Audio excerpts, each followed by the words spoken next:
नमस्कार दोस्तों, संस्कार सुधांश को और वापस में कौन साथ। तो देखिए, हमारे इंडिया में बेरोजगारी इस कदर की बढ़ चुकी है ना कि यहाँ पे बेरोजगार लोग तो बेरोजगार हैं ही, रोजगार वाले भी बेरोजगार हैं। और बेरोजगारी की तो ऐसी स्थिति हो गई है ना कि अगर आप घर के बाहर रहें तब तो आपकी कोई कुत्ता भी इज्जत नहीं करता, लेकिन घर के अंदर उससे भी खराब स्थिति है।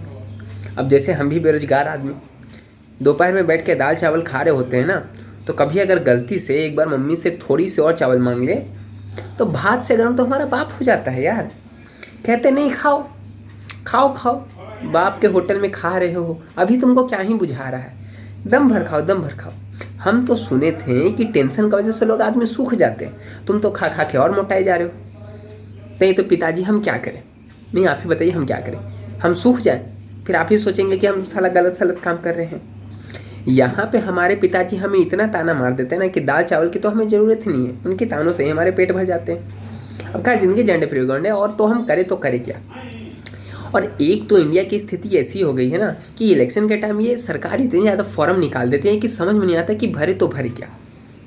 और इलेक्शन के बाद ऐसे सूखा पड़ जाता है जैसे राजस्थान में कभी बारिश हुई ही ना हो। और हम इतने ज़्यादा बेरोजगार हैं ना कि लौंडे अभी UP police, Jharkhand police, SSC, एनए उनने का फॉर्म भर रहे हैं और हम ये हिसाब लगा रहे हैं कि इससे सरकार को कितनी कमाई होगी। अब जैसे कि अभी यूपी पुलिस का फॉर्म निकला है जिसमें 400 रुपये फॉर्म का दाम है और उसको लगभग 50 लाख लोगों ने भर दिया। तो हम उसका हिसाब एक दिन लगा रहे थे, 200 करोड़ यूपी सरकार कमा रही है। तो उससे समझ लो आधी इलेक्शन का दाम ही निकल गया।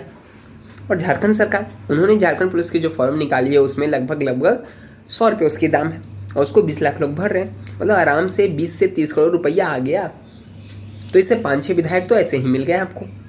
साले हम इस तरीके के बेरोजगार हो गए। और हमको ये समझ में नहीं आ रहा है कि जब आदमी की वैकेंसी जब 600 के निकले तो उसको 6-6 लाख लोग भर दे रहे, तो कहाँ से होगा यार किसी का। हम जिस सीट के लिए अपनी मेहनत 6 महीने से कर रहे हैं, कोई उसी सीट के लिए 6 साल से मेहनत कर रहा होता है, तो कहाँ से निकाल पाएंगे हम। ऊपर से मैथ, इसको देखने के बाद तो ऐसा लगता है कि ये हमारी पिछले जन्म की कोई सौतीन होगी। साला एक भी क्वेश्चन नहीं बनाने देती अपने आप को। एल्जेब्रिक एक्सप्रेशन हो गया, मेंसुरेशन हो गया, रेशियो हो गया, परसेंटेज हो गया, इसकी माँ का साकिना का कुछ समझ में नहीं आता यार। अब हम करें तो करें क्या। अब ऐसे मेरे बेरोजगार नहीं बैठे तो क्या करें हम।